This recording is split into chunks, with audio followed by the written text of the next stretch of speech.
Could that just put him over the edge? I'm not too sure. I don't think they did well. He's a bully. I'm just so sick and tired. I'm hanging on a wire, a foot over the fire, and it's burning. I can feel it inside. Done with the same cliche. Done with the day after day. There's got to be a way. Now is the time to break the tie. I'll live, I'll die for what is wrong and what is right. I'll take the pain for all the ones without a name. To be invincible, we'll be invincible. They still have a lot of holes to fill. We'll be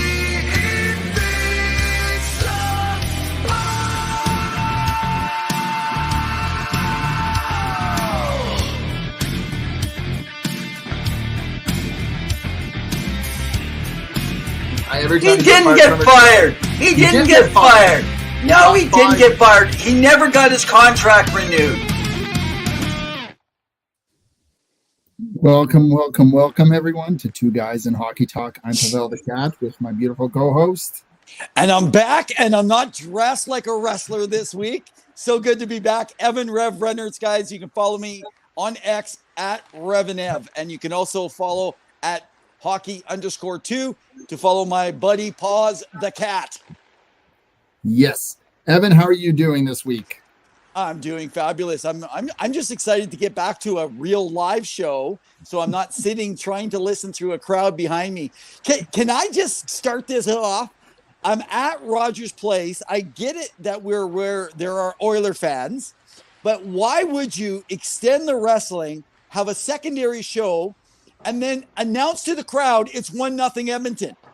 That totally ticked me off. I thought I could come home, watch it on my stream, and sure enough, they got to announce the score. And so I just walked out of the building. I said, screw you. It's bad enough I had to walk by the moss pit. And I knew I couldn't look if I didn't want to see the score of the game because I really wanted to be surprised. So anyway, it was a fabulous. It's interesting how they would ruin that for people, but I mean, it is what it is. Welcome, everyone. We appreciate it. We are here every Wednesdays at 7 p.m. That beautiful hit you hit at the beginning, that's Penny Billionaires. They're a rock duo out of Arizona. They are great. They're fabulous. And wherever you get your music, Amazon, Google, Spotify, go check them out because they're good hard rock music. Now, Evan, we got a lot to get to. People are already commenting about some of the series going on. Kyle saying, go Bruins. That's right. Bruins coming back. Do you want to get into that series? Bruins and the Panthers. What's been going on? And that sounds great. Didn't know you were a wrestling fan from Key. You guys are going to have to get off. So Key, so I go back to Maple Leaf wrestling days in the 80s. In fact, I actually have one of my friends. His dad was Bob Pringle, who wrestled in Stampede Wrestling with the Stu Hart Dungeon. I was trained by Owen Hart, known as the Blue Blazer, the man of 1,000 moves. And I was accepted into the Stampede Wrestling for their training camp, but I didn't think I stood a chance, even though I was a medalist in the provincials. So WCW, they got bought out. I love the AEW, though, a little bit more. As much as I love the entertainment, I love the high-flying luchadors and all the women wrestlers in AEW. There's quite a few. Did you have a good time? Was it a blast?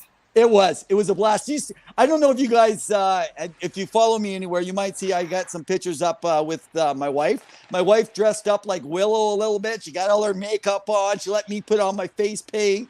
It got me almost for the Oilers game. I almost put my orange and blue on my face, but then I thought, no, a bunch of you guys are coming over. I don't want to look like too much of a geek.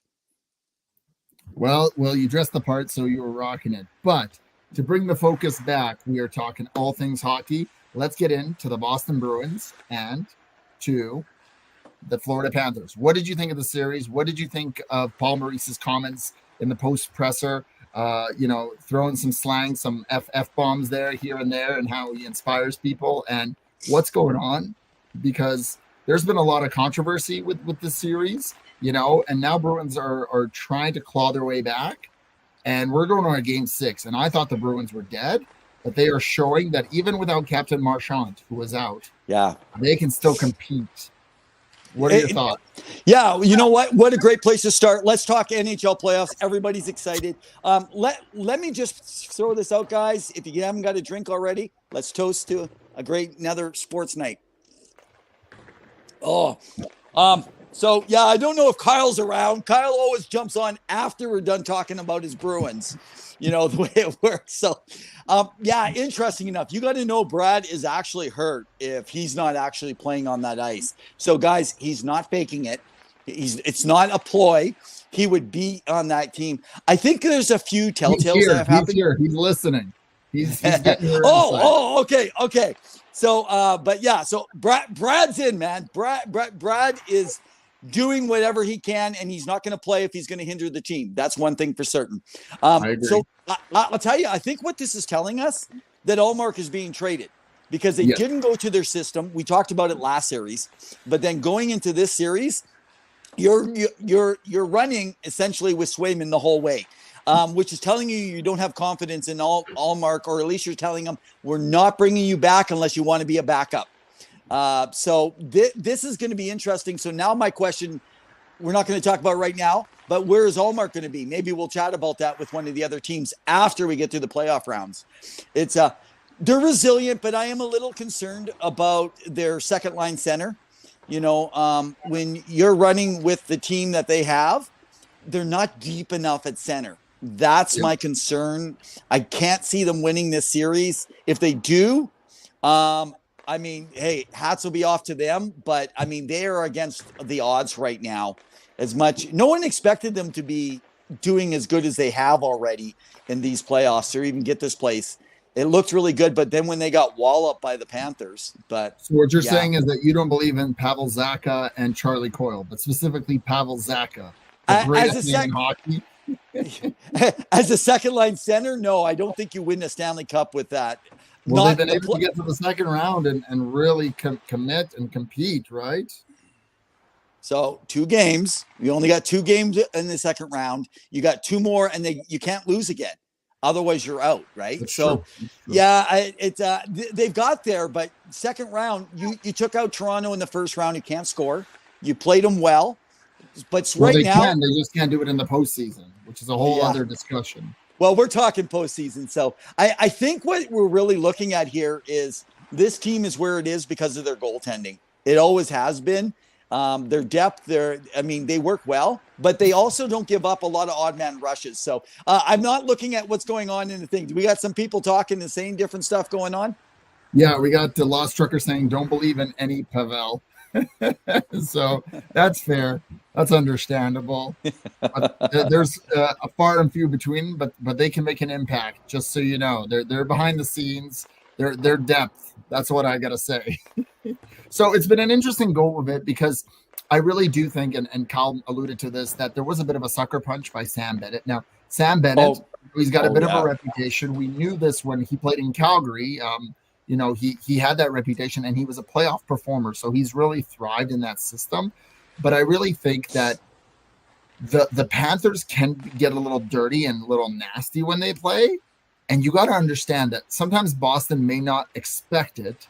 And so, you know, when it's tit for tat, Evan, you know, you have to be prepared for that, right? Because they can throw their body around. They're physical, they're mean, they're gritty.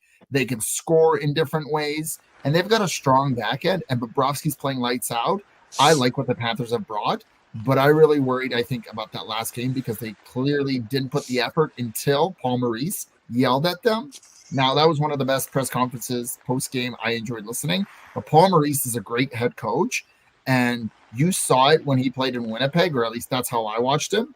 And he definitely, you know, he makes an impact. And he plays mind games when he talks, right? Absolutely. He knows what he's saying, you know, articulately sharing what he believes to get his team going, to get the refs going, and for the other team to get under their skin, right? And he's one of the better coaches at it. And apparently, talking to a few media personality that are connected with Maurice that were in Winnipeg, at least previously. I'm not sure what he's been like out in, I'm sure he's the same guy.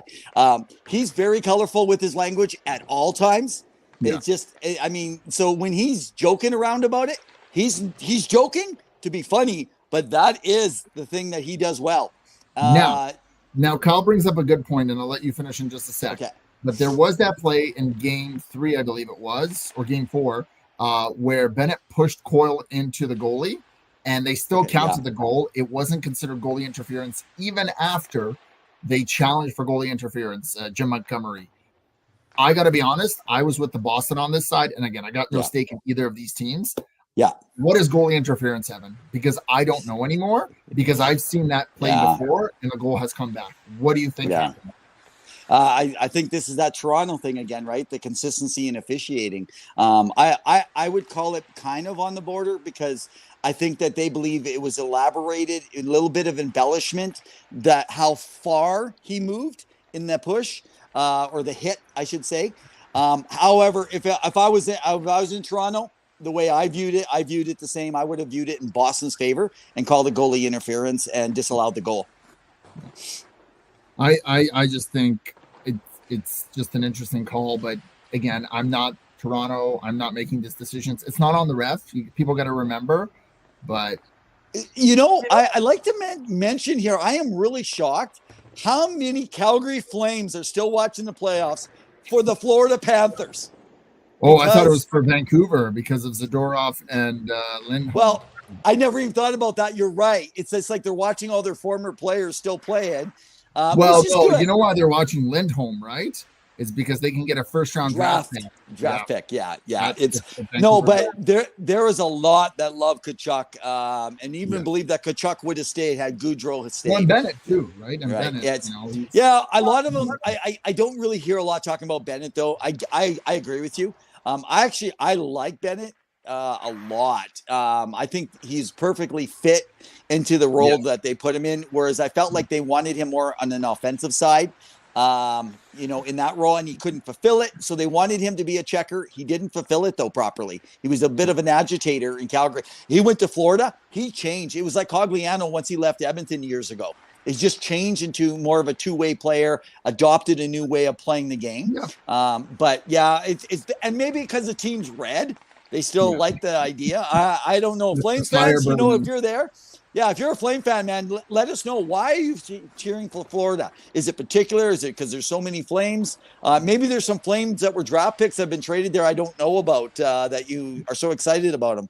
Let us know. To note in that series for the Florida side is Oliver Ekman Larson. He's been solid and steady on the back end. No, he's in Florida, not Vancouver. What are you talking about? Got bought out. No. He came from Vancouver. Yeah. And so, he's had a quietly solid season, and Sam Reinhart is going to get paid, Evan. He's going to get paid big money this summer. I don't know if Florida how are they going to afford him? Yeah, how are they going to afford him? How are they going to get that in the cap? You have any idea? I don't know. Bonus heavy, no tax state, things like that. We'll see how it goes. We'll keep an eye on it. You guys can tune in and we'll let you know. So go ahead. Let me ask you a question before we move to the next series. I want you guys just to think about, maybe we'll talk about this in the next week here, see where Florida's at on our show next week. But this is interesting. You said tax-free, but think of his age, how old he is. And if he gets a contract, is it a no movement trade? Because if you're going to sign a long-term, if he's signing, here's the thing. If you're signing because you're in a tax-free state, you don't want to be moved to another place where all of a sudden that's going to change. Yeah. So you're going to want a no movement clause before you get moved. But I can't see them at his age, because what I'm going to guess, he's got good 4 years, but he's probably going to want a 6-7 year contract. Most likely. Yeah. Yeah. And I think he's going to land himself like $9.5 to $10.5 million if he went somewhere else for sure, minimum. And Lost Trucker says, trade Bob, of course, Sergei Bobrovsky. And Matt Snell says, hello. Hi, Matt. Hope you're doing well. Thank you for tuning in. All right, so we're moving over to the Carolina Hurricanes and the New York Rangers. Now, the New York Rangers seemed unstoppable. You're moving over. Okay. It seemed like there was no stopping them. They had a 7-0 start. They were rolling all four lines. Jacob Trouba recently awarded the Marc Messier Award. Congrats to him. Freight Train, some big hits. We talked about it last week with Jake. You can let me know your thoughts on it. And so from that, we had that go, but they've now dropped 2 in a row, and they're going back to Raleigh for Game 6. What is going on? Because I have Carolina in this series, but I mean, is the President's Trophy curse real? Is this really going to happen? I mean, there's still 2 games, but yeah, I know. Lose 4 in a row, that's going to be tough. And you're going back to a big, loud barn. And Rob Brindamore, again, he's also playing for a contract, if people don't know. What are we doing here? What's Carolina? Yeah. They've got nothing to lose. And what are you expecting from the Rangers, Evan, tomorrow? Well, first of all, I don't think Brindamore's playing for any contract. He's either going to sign or he's not, in my opinion, whether they win or lose. Excuse me. I think that's a done deal. They pretty much have said so already. It's just a matter of they can't. It's not on paper, so you know how it works in the NHL. They have a good record in Raleigh at their own home rink, and so I don't know, man. I feel like in this series, every time I pick one, the other one wins. This is one of the most unpredictable ones for me. I'm sure some of you got it all right because you guys are like aces out there. You should be betting bet 360 or something like that. But yeah, man, I don't even know what to say. I'm telling you, they should win at home. They're really taking it to them. I think that they've done some coaching changes. Brindamore's done to kind of work around some of the scheme. And now that their team is starting to gel, the Canes seem to do really well when they build momentum and they go on these streaks. So if they win Game 6, I think they win Game 7. Wow. I think Rangers need to take it. Otherwise, the momentum is all in the Canes. And there's going to be no pressure against the Canes because they were expected to lose by now. Exactly. Now, I wanted to get your thoughts on Alex Lafreniere because he's really had a coming out party and he's really taken a step forward. And it just goes to show you how it took so long. And we've discussed on the show, you guys can go back a few seasons, the development, the lackluster performances, what was going on last year being owned by the Devils, which I'm sure Ray, if he's tuning in, would love to hear. But your thoughts on his progression and what he's been able to do. On Ray's progression? On Ray's progression. Alex Lafreniere. Yeah, I know. I think we talked about this one just two weeks ago when I was on. Lafreniere has just literally become lights out. I think they decided to. I don't know if it was the coaching change this year. That's really happened, that they made the subtle changes and adjustments. Putting him with Panarin was the best thing they could do for his development, learning from a veteran, learning from someone with experience. But Lafreniere has become a big boy. He is strong out there when you watch, and his two-way game was always good. That was what was keeping him in that lineup, but his offense wasn't coming through. But now he's creating. It's like he's learned the gap space. He's learned how to keep people and pressure off. And somehow he has been able to withstand some of the big boys out there in all the hits. I don't know. Is it Rempe? Has freed up space for the guys in the New York Rangers team? I don't know, man. What's your thoughts on Lafreniere? Did you think this was going to come to pass, or were you kind of in my camp where you're like, is this guy going to turn it? I had the notion that he would turn out to be a net Ryan Nugent-Hopkins, but this is his coming out playoff party where he's really taken that step forward and scored some beautiful goals, played very well, really taken a ken in that top pairing and just being like the top six and being able to commit and play under, a coach that really believes in him and taking that step forward. So I really like his game. I hope he can continue it. I mean, the Rangers, they need those youngsters to come out. You have Philip Hito potentially returning if he hasn't already, because he was injured mid-season. You have a lot of young guys and a lot of veterans, and I think that team is a really good team and could compete for the Stanley Cup. That's how good the Rangers are, and I never expected him. I mean, Jordan and I were talking about this last week when we were hanging out, and every year we think the Rangers, they're going to go, and then they blow a tire. And then this year, all of a sudden, they're lights out. Panarin's scoring at an unreal rate. He's one of probably my top 5 in Hart candidate votes with how well he's played. Shesterkin's found his game. Even with the last 2 games, he's still giving them great goaltending. If they win, Conn Smythe. Right? And they're back. Yeah. And then for now, yeah, that's my Conn Smythe between him and Panarin, essentially. Yeah. I mean, I would say Trocheck is up there a little bit. He doesn't get as much recognition, but That's fair. That's fair. Trocheck has had some big moments, some Yeah. game clutch goals. But yeah, again, I like what the Rangers have going on. But again, the fact that they didn't close it down last game, I'm a little hesitant. So game 6, as it's so cliche to say, Evan, it's a big game for both teams, right? So we'll see what happens. As for Carolina Hurricanes, I've liked the resurgence of Evgeny Kuznetsov. I think he's really found a home there, and I really think he's benefited from there. And I wouldn't be surprised if they talked contract extension for maybe 2 to 4 year contract to stay in Carolina, because I really think I'm thinking between 3 to 5 million. He's got his money, he's got his ring. He doesn't need that much. However, Gensel, I don't think Gensel's staying. Yeah, I don't think you get Kuznetsov under $6 million. I don't see I any. Think you can. I think you can. I don't think so. I think there's so many teams that are going to sign him at that, especially if he has this good playoff run. If they make it to another round, win again. If you want to win another Stanley Cup, are you going to a rebuild? Like, he's got his money, he's got his bag. But who gives up if someone's offering you 6 and you say, "Oh, I want to win," so 2 million. Like, just because you've been there and you've done it, I don't know, man. I don't see them settling for less. Players don't do that often. Very few people take less. But hey, I hear you. It's a wish for Caniacs, right? Yeah. Yeah. Yeah. So something interesting too. Jake Getzel, will he resign? He is a good fit there, but I've had people say, look at how well he's doing, and he did that in Pittsburgh when that team wasn't even as good. What you got to realize is he's sharing more time. They're not going to be able to sign everybody. Someone's going to go, and I don't see them signing Getzel unless there's such a relationship he develops with some of those guys and they can give him a price. But I think Getzel wants to come in around the $9 million range on an 8-year contract. So who's going to pay him that? Utah?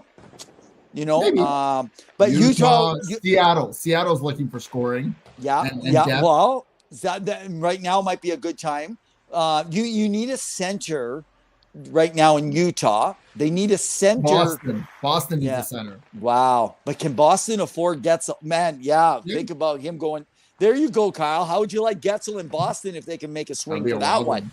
So either way, there's a lot of questions for both organizations, but I'm excited for game 6 because it's going to be a wild one.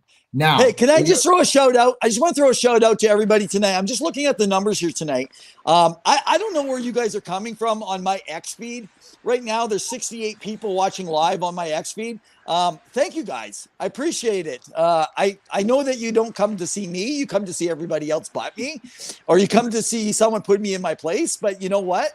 It's probably people that totally disagree with everything I say. And I've been challenging them. I'm saying, listen, don't call me out unless you watch our show. So maybe you're watching the show to call me out. Hey, you can call me out all you want. Just tell me you listen to the show and then call me out and I'll tell you you're right. There you go. Now, we got to get into the Colorado Avalanche Dallas Stars. They're playing tonight. The game is going on. We don't know the score. You guys can share it. It doesn't matter to us. But there's a lot going on because the Colorado are dropped now and they could be eliminated as of tonight. Wow. Right? Wow. But the big story coming out is that not only was Devontae's injured and sick, big loss there, but I haven't heard that. I didn't hear that. Yeah, that was today? Last game. Last game. That's why they brought in Caleb Jones. Caleb Jones subbed for him, right? Oh, okay. I didn't catch that because I missed the last game. So, wow. Yeah. So they had that, and not only that, the big news coming out in the last day or so, if people have heard it, is Valerie Nichushkin of Avalanche has been placed in the stage 3 of the NHL PA Player Assistance Program, which means he is suspended for 3 months. So he can be reinstated. His contract cannot be terminated, as according to Elliot Freeman. He has to be reinstated potentially, provided he is able to return. This is a big story because of the things he had to go through, especially last year, missing out on the playoffs and having to leave unexpectedly. And it's very hush. That was the second. And this is the second time. No, this is the third now. This is the third that they're dealing with. Third. Okay. So this is the second time. For the playoffs, though, I thought it was the second time. Yeah. No, he had a minor one originally that he was put into, and then it was the bigger one, and now this was the big warning. So after this, he'll be suspended permanently if it happens again, if he gets returned. Yes, and he has to pass the drug test. So we wish him all the best because Addiction is never easy. It's tough. But this is a big loss, Evan, and you can definitely tell the team was shook. Georgiev played on his head. I think the shots were 15 or 16-2 in the first period. So Georgiev stood on his head, and it was only 1-0. But I got to tell you, they dropped the ball. And what happens now? Colorado's on the wits end. Now they could score. You have Nathan McKinnon, who's been unreal, and you kept him off the score sheet last game, which is very hard to do. You got Cale Makar there. You got Mikko Rantanen, who's one of the most underrated players, I think, that people don't talk about enough. Just the way he plays, his size, his elite level passing. What do you do if you're Colorado? And how good does Dallas feel right now? Wow. Excuse me. Yeah, when you limit McKinnon and Rantanen, I mean, that's amazing. Right now the players in the locker room, this is what's coming out is they're yes, we're dealing with an addiction person on Nikushin, but I think the frustration because of how it affects every single one of those team members. I mean, the guy is performing incredible. And again, you got to, when people are going through something with addictions, it's just like your heart goes out, but at the same time, it affects other people's lives. This is affecting people's paychecks. Because you have to overcome all of this stuff. I will say this. If in some way they can pull this series off, win tonight and win the next game, 2 games after that and come out of this, I think that resiliency that they build could go a long ways towards winning it all. But I don't think that they can get out of this series. That's the problem. There are so many things that are now hindering against them, with this. So, hey, can we do something in the middle of a break on this series and come back and we'll talk about Dallas? I like to talk about the rant of the night because of part of the topic is to do with Nikushin. Okay, let's do it. Rant of the night, brought to you by JR Web Design.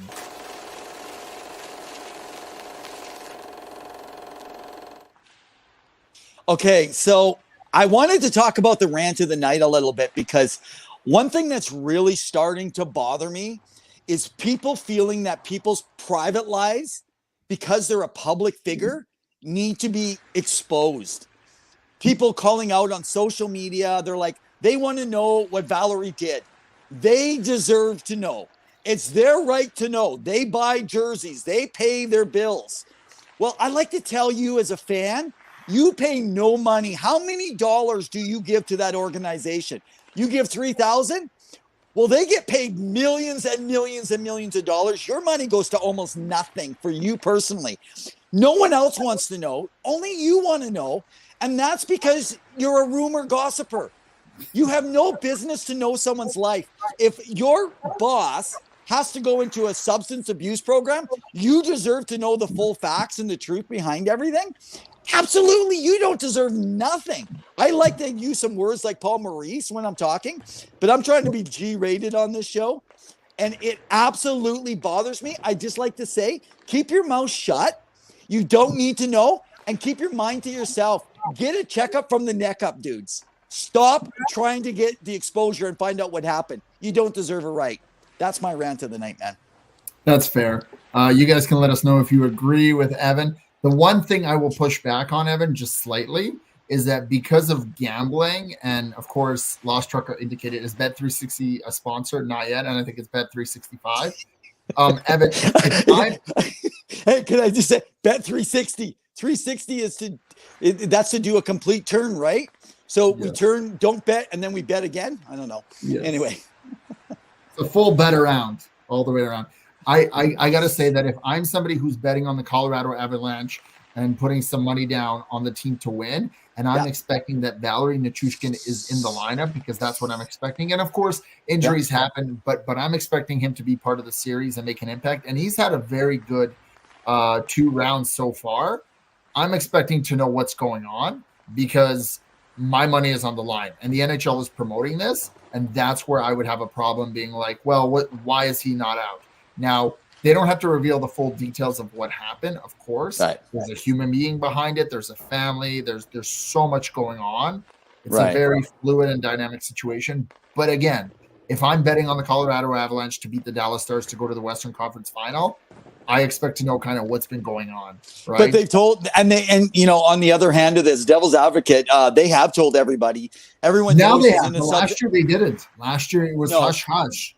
Yeah, well, and I think that was a learning experience, and they realized they got to be more open about substance abuse. Right. Yeah. And so it's not covered up. Everyone knows that he's sinned, if you want to use that terminology, right? He's done something wrong that is not permissible in the NHL. But hey, let's face it. I know when Zill's talking, Lost Trucker talking just about the betting thing. I mean, we talked about that in Pinto and a whole bunch of. There's a lot of stuff that goes on.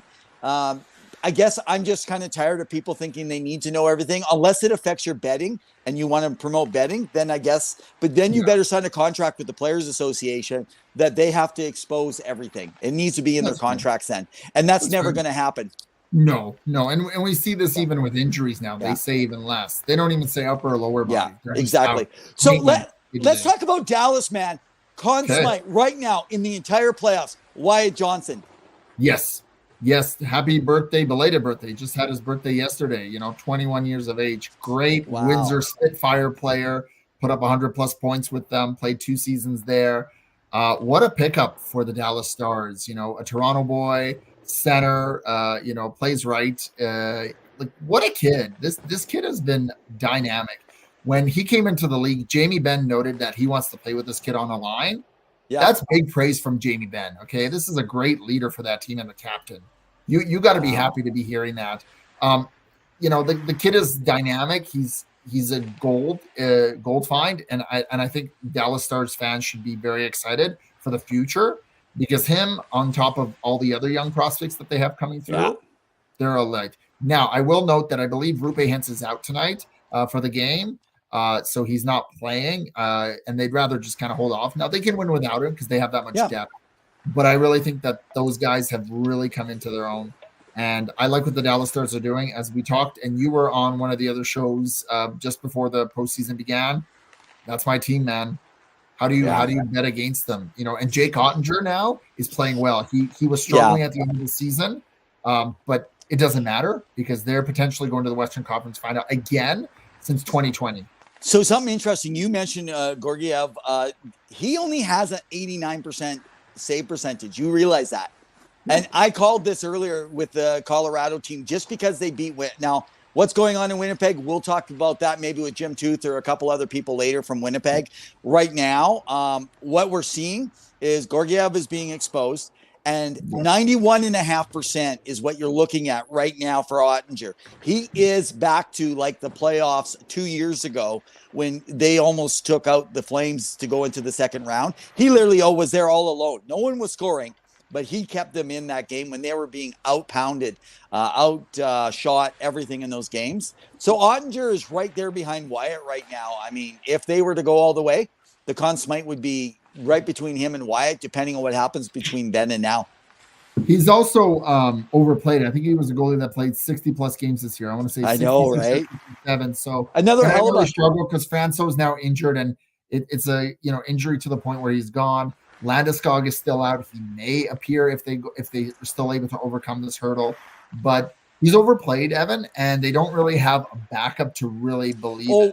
Oh, sorry, I thought you were talking about Ottinger, so because I didn't know. No, I'm talking about Georgiev. Sorry. Ottinger. Yeah. No, exactly, and he's not a number one goalie like some of the guys like Hellebuyck. Ottinger doesn't need to be elite. He just needs to be solid because that defense pair, right? Ottinger is elite, though. Ottinger he's struggled this year, but he has been an elite player. He started the season strong, and then he fell apart midway until the end, and then he was injured a brief amount of time.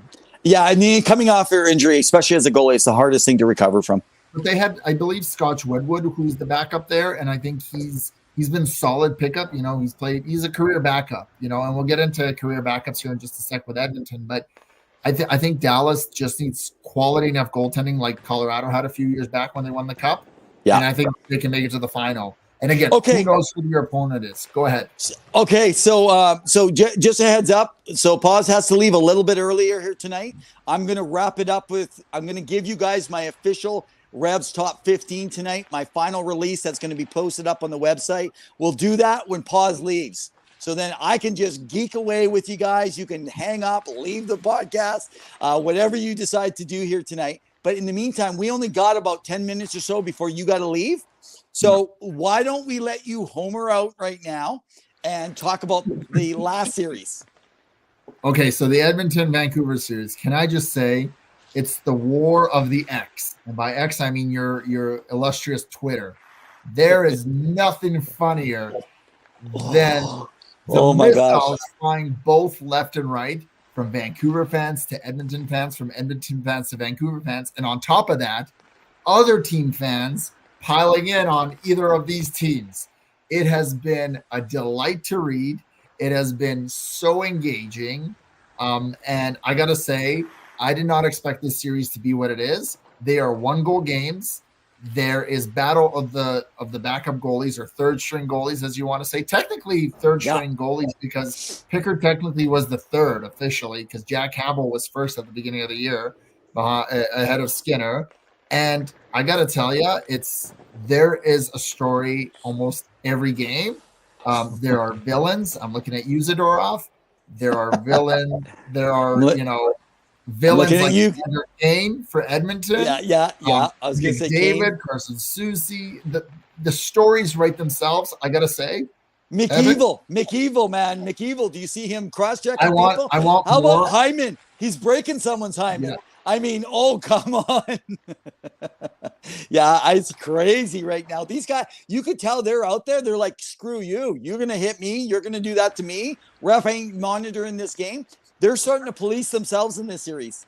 Yeah, I love it. All I want is more Canadian content. This is why I want more like teams in the West and the East to make it. I wanted Calgary to make it. I want Winnipeg to make it, to face off against each other again. I want Toronto and Ottawa and/or Montreal to make it. I want more bloodshed and bad death. Imagine if Montreal and Toronto went at it in the second round. Oof, Evan, that would just be insane, right? That's absolutely nuts, eh? I love it. I gotta say, this series has been a roller coaster of emotions, and I like where I'm going. I don't know what to expect from Game 5, because it's anyone's game, really. And I got to shout out to Artur Silovs, because he has played unreal. Now, we watched him in the World Juniors last year, played for Team Latvia. We talked about him last week with Jake. But I got to tell you, the kid has come out, and Vancouver has found their backup goalie and their future goalie to help, Thatcher Demko. And I think you play him for the rest of the season. I know Demko may be back for Game 6 or 7. You bring him back. You don't bring him in. Wait till next series if Vancouver advances, because there's no point in risking a potential. I think it was an ankle injury, I want to say, or something lower body. Don't aggravate it. You don't come in cold. That's a lot of pressure for a goalie. Yeah. You have practice, but like I mentioned before, I got some information from groups around the conditioning and stuff like that, and I do not think you're going to see him in for these playoffs at all. I do see if Edmonton wins the game in Vancouver, they will come back with Casey DeSmith, unless it's only a 1-0 game or a 2-1 game. If he gets lit up, like by 3 goals or more, and that's not really lit up, but if he lets in 3 goals or more, I do not see them. I think they go with Casey DeSmith has a good record against Edmonton. For some reason, he's in their heads. I think that they're going to go back. Not saying I think they should. I don't know. If you're a Canucks fan, would you go back to Casey DeSmith if they go into a Game 7? What would you do? Or game? Yeah, I stick with Selov. Selov is my guy, unless he gets lit up. Every game has been 1 goal. I think you stick with Selov. He's giving you the best chance to win. Okay, so you lose 4-1. You go with him. Then, no. Then you go to Casey DeSmith. So if you're in it right to the end of the game and he hasn't given up more than 2 or 3 goals, you would run with him. One or two, right? Like if it's 2 or 3, but the other team, like it's 3 or 4. Yeah, but if you got, let's be fair though. If 2 or 3 of those goals are power play goals, and they're like some of the that's ones an that automatic. I think Vancouver shouldn't even go to the box. That's an automatic goal. Oh my goodness! I'll tell you, it's like so. I got some information that was kind of interesting. I was told about 15 games left in the season through the Oilers group connections that they said look out for Edmonton in the playoffs, because they're working and not sharing some of their power play changes. that they're working on. So don't worry, they're still over 27% or whatever the numbers were. And that come playoff time, they're going to be showing new schemes that they've never shown, and they have. Yeah. I mean, they're rolling at a 50% rate still. Now, how many games in? You're 9 games in, and you're rolling at that kind of rate? That's insane. Yeah. And their penalty kill outside of the one game, they've been like crazy. I'll tell you, Vancouver had a chance. They really blew it on that early part when King took the double 4-minute, high stick, Oh, it's just like. And I'll be honest with you, Evan. The calls have been pretty much what I expected. They're not calling a lot. There's definitely some missed calls for sure on both ends. Oh, but I gotta be honest. But both sides have been called for silly things, and both sides have not been called for things. So before you guys at me with all your actually, because whataboutism and all this. No, it's watch the games. And neither team and or ref have or coach have complained about it. They've really more talked about their game. If you listen, this isn't Boston where Jim Montgomery is complaining about reffing or Paul Maurice. This is completely different. So I don't know. Exactly. Lost Trucker says easily either team could have swept. I agree. It's been a roller coaster of emotion, and I'm here for more of it because they're gonna be battling it out and waiting potentially for Dallas in the next round with the West. Well, and you know what I am excited about? So because right now it was Calgary Edmonton with that battle, but because of the changes with Tkachuk and with Gaudreau, and they're going through a big change, you're not going to have that competition yet. You're going to be a few years away again. Now Vancouver's right there again. So now they stepped in, and it gives that rival, not just an American-Canadian, but 2 Canadian rivalry for the playoffs. They haven't met in how many decades, the two teams. They haven't met often. They've only met a few times. You already got the Vegas and the LA at Edmonton. Now Edmonton is making angry fans all over the place, the Edmonton Oilers team, with them. But that is what makes entertainment, right? Now the only thing is I got to admit, I am so sick of slashing and slandering cities or an entire fan base for some people. I am not going to call out Calgary or Vancouver or Vegas or LA and say, oh, look at you guys do. Your city. Why would I? It's not reflective because of a few idiots. Just know that the entire base is not. I feel like that could be a rant. It just, oh man. I don't are people children or are they just drunk? When they're it's crazy, man. There's definitely some questionable tweets out there, as one would say, but it is what it is. It's an exciting series. I'm looking forward to it because you know what I get a kick out of is the fan bases outside of them. Well, it doesn't matter who wins between Vancouver and Edmonton. They're going to get destroyed by Dallas or they're going to get destroyed by Colorado. I'm sorry. Are you in the playoffs in the second round, going to the third round Western Conference final? I don't think so. You don't get to this point because you're bad and you're going to get swept, right? This isn't the first round, and rarely do sweeps even happen. Let's be honest. There's no sweeps right now. So are you expecting another sweep in the Western Conference final? Almost highly unlikely. So what do you do? What are you doing with Pickard? He's come in.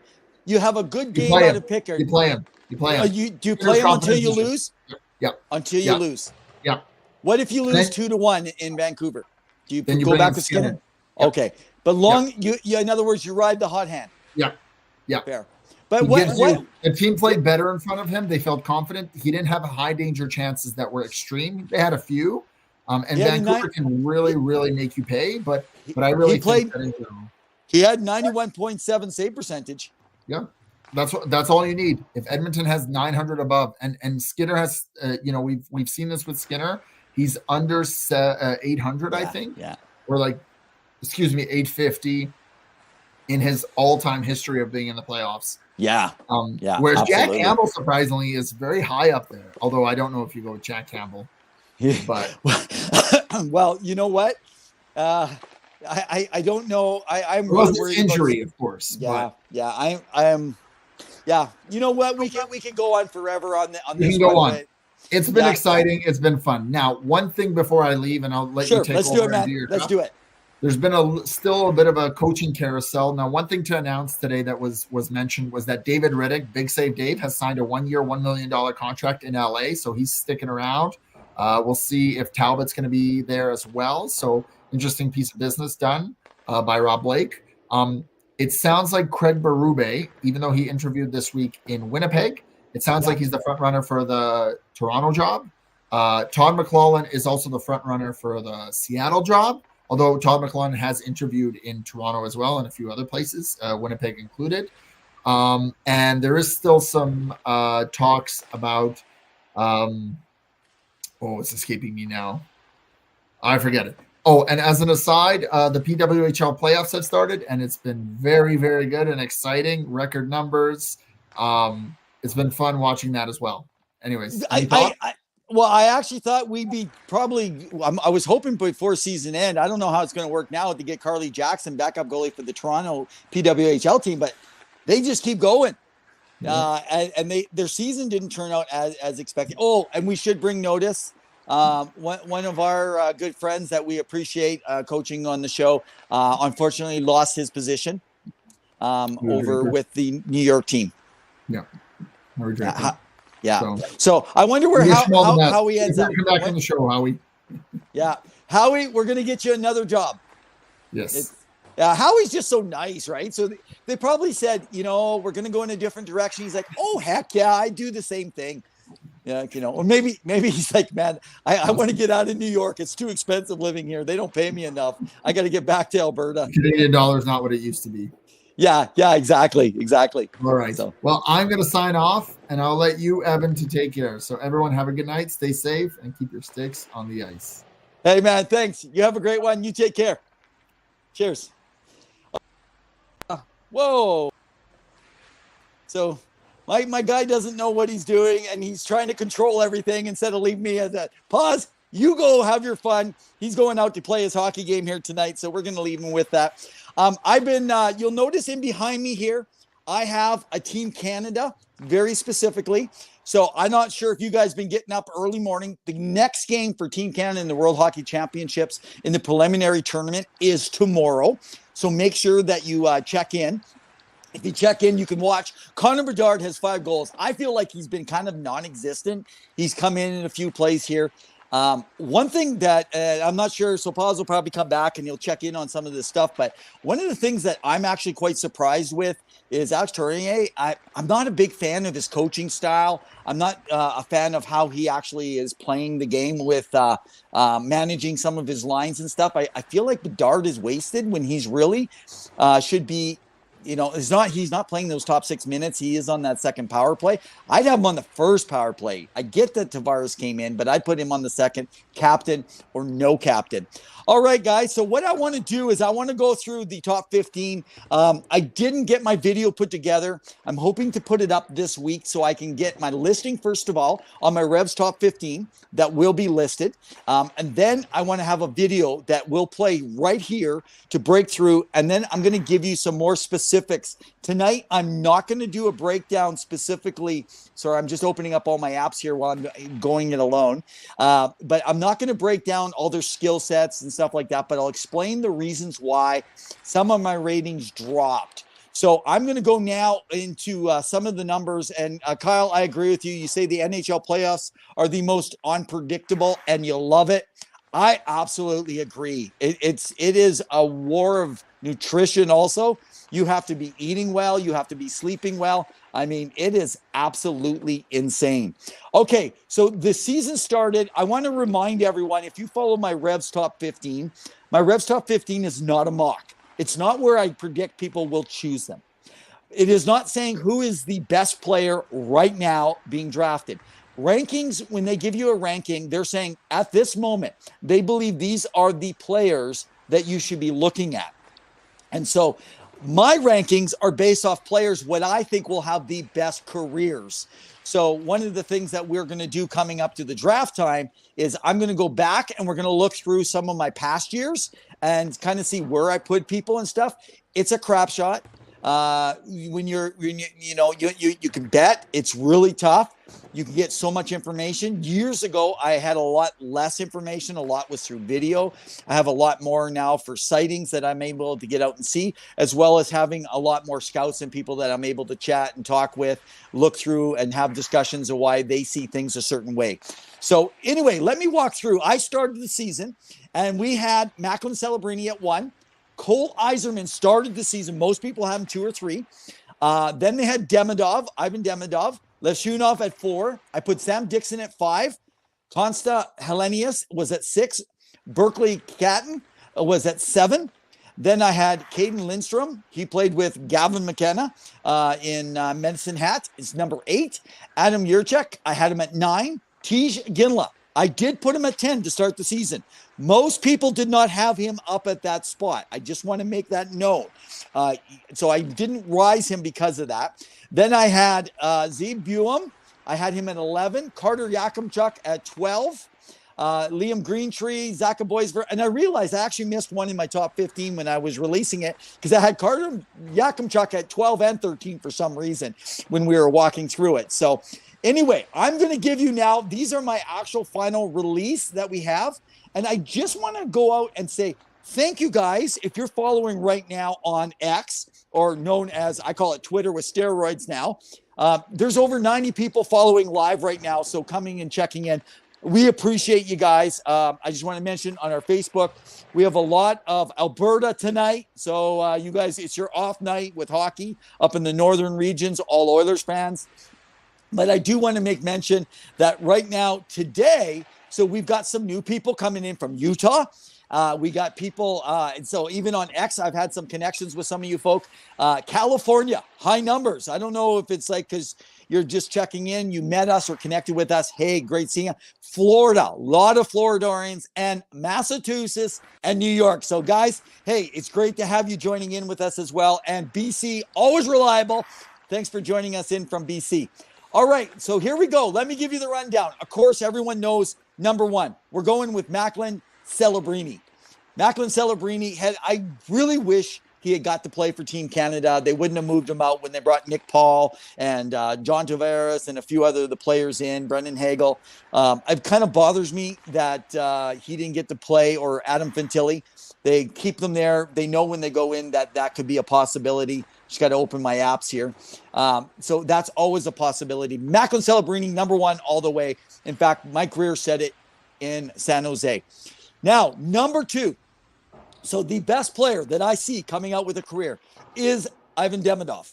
Now, I know I picked apart because he plays in the MHL, which is the junior league of Russia. It's owned by the parent clubs. Even for their junior teams, they own their rights all the way through. However, Demidov's talent is insane. I do believe not just in the most talented, but I do believe Chicago will take Demidov, and you're looking at a Bedard Demidov even in your mocks. So that's a good bet to take. In fact, they've been quite open about the fact that they really like Demidov. Number 3, this is going to be a shocker for some of you because you know that Yzerman has dropped. I only dropped him 1. I am telling you, you need to go. I could share a whole bunch with you right now. You need to go over, follow our friend Jamie Basco, and over with them at Flyers Nitty Gritty. If you check out Jamie Basco at Jamie Basco, check him out on Twitter. You can even follow some of the tweets that I put out at REV. And you can see he had an interview with Cole Yzerman today. He talks about board work. He is a hard worker, and he is a pure goal scorer. I think that you have a better player than Cutter will end up being. So I think that I know they're hoping that maybe he falls to number 12. I know some mock drafts are showing him at 12. He probably will drop. People believe that his game is not defensive enough. I believe it's the system he's playing in. I believe it's the fact that they've been on a good loaded team that's actually changed some of the outlooks. I still have him. That guy is a talent. So Cole, hey, congrats, man. You've had a great season, regardless of the dropping in some rankings. I still see you as a great player. Number 4, I moved up 1 spot, Sam Dickinson. So I moved Sam Dickinson up. Not everybody has Dickinson at that placement, but I really do believe some people have him in between 8 to 10. I had him earlier. I moved him up more. I think Sam Dickinson he's 6'3" already, 205 pounds out of London. I mean, this guy is amazing. So if you haven't got a chance to check him out, number 5, I moved him up 2 more spots. I moved up Berkeley Catton. So Berkeley Catton, I put him up. And a lot of people are taking Levshusnev. I am struggling tonight. I need pause to be able to call out my names right here tonight, guys, with it. But I really do think. So where I see Pavel's getting on. He's saying Dennison could look like a Malkin. Okay. I think I know who you're talking about. You're talking about Demidov. Okay, no, that's very fair. So now one of the things that I think about Berkeley is that he's elevated his game as the season has gone on. He's got better and better and better, which has been really amazing. He has moved up, and some of the rankings have him very consistently around 5. But I see that career because of his pure size and his trajectory that he's built up for a period of time. Number 6, so Levshunov, he's a big boy. He does really well, but he's a late riser to me, and he's a bigger player already playing with smaller players. And so I don't place him where some people place him already, but I think he's going to be good. Now, I have moved back Caden Lindstrom.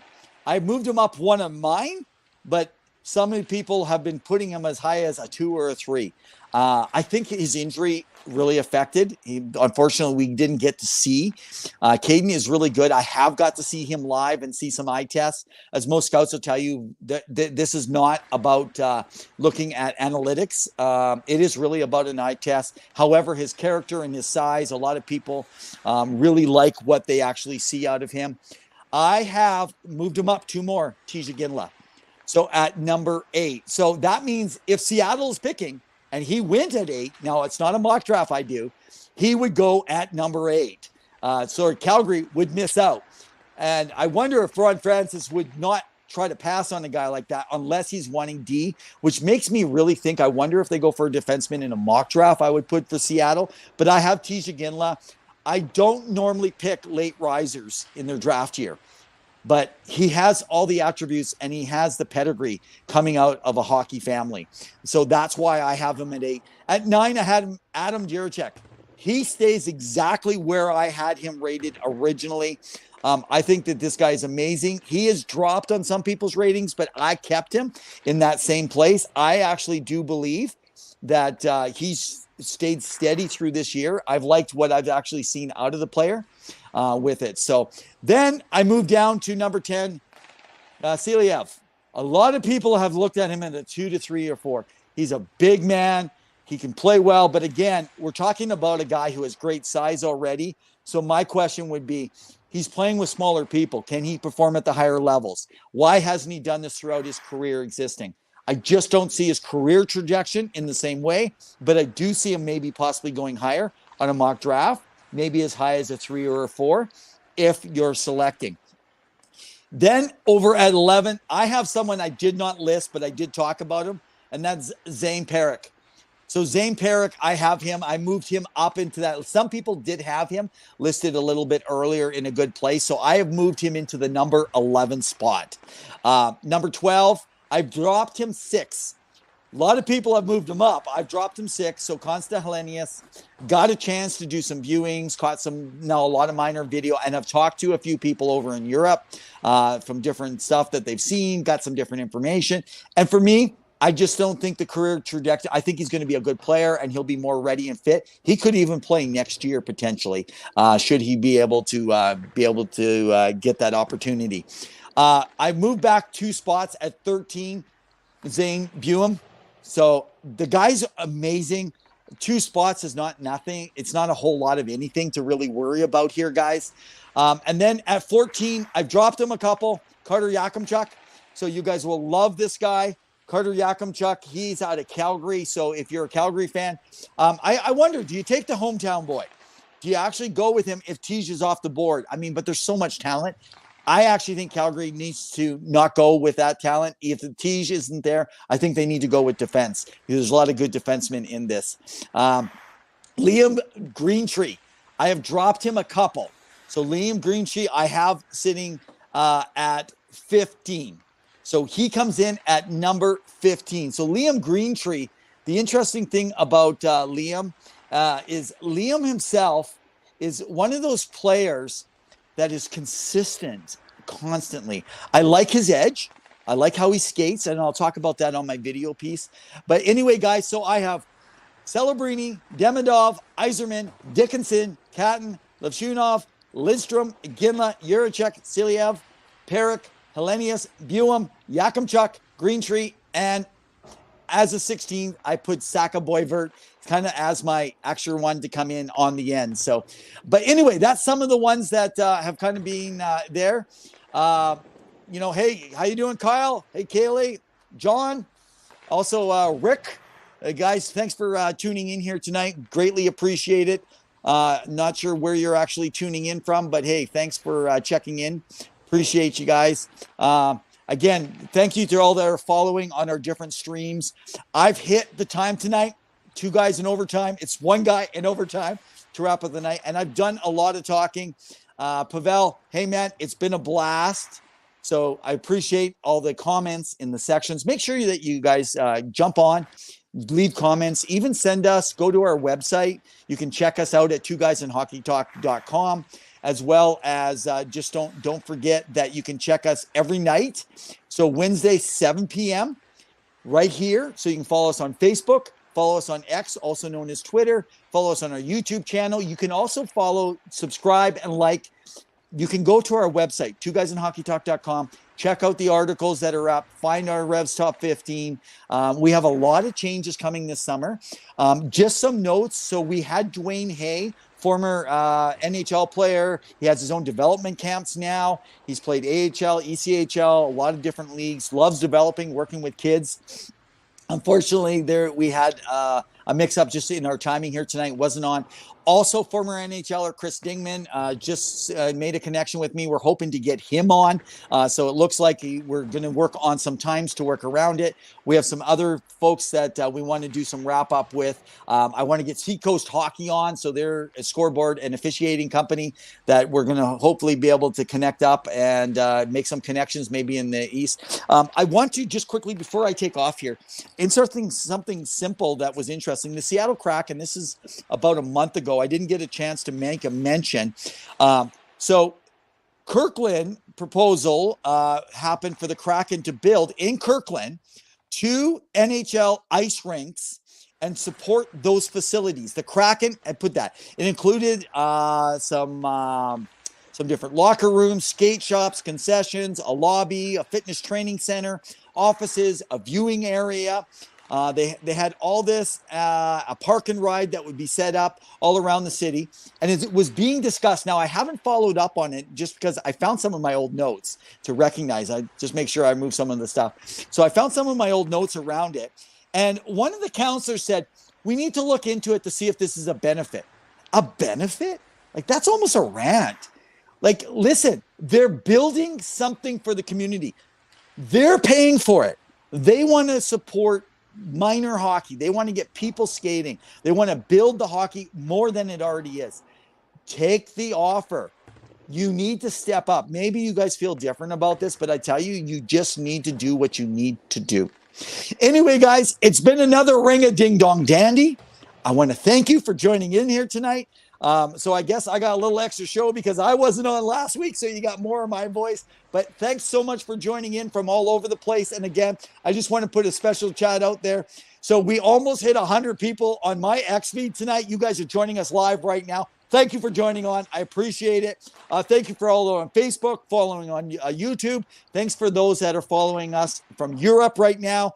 Czechia, not only are the championships going on, but a lot of you have been checking in from Czechia and some other parts of the world, including Australia still. So guys, thanks so much for joining us. I just want to say, not just on behalf of myself, but also on behalf of my co-host, Pavel, that I want to say thank you for tonight. And thank you for also putting up with my rant sometimes, because you know how it works is I can rant on and people can get so irritated with you.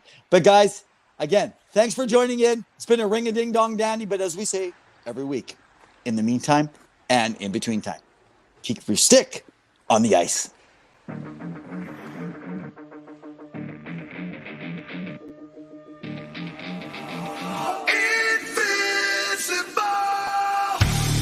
Could that just put him over the edge? I'm not too sure. I don't think they did well. He's a bully. I'm just so sick and tired. I'm hanging on a wire, a foot over the fire, and it's burning. I can feel it inside. Done with the same cliche, done with the day after day. There's got to be a way. Now is the time to break the tie. I'll live, I'll die for what is wrong and what is right. I'll take the pain for all the ones without a name. To be invincible, we'll be invincible. They still have a lot of holes to fill.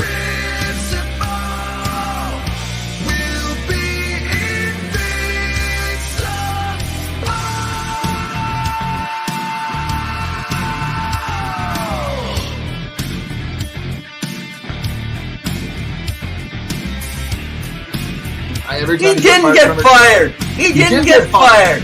No, he didn't get fired. He never got his contract renewed.